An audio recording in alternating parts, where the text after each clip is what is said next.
Kapapasok lang po na balita, pumanaw na po si Pope Francis sa edad na 88.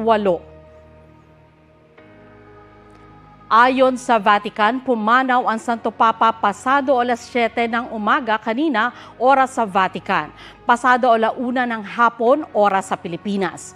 Wala pa yang isang buwan matapos siyang makalabas sa ospital. Mahigit isang buwang na ospital si Pope Francis dahil sa double pneumonia at nagkaroon at samot-saring komplikasyon. Huli siyang nagpakita sa publiko kahapon, Easter Sunday, at nagbigay ng kanyang Urbi et Orbi message sa St. Peter's Square sa Vatican. Ang kabuong detalye ng balitang yan, abangan mamaya sa 24 oras.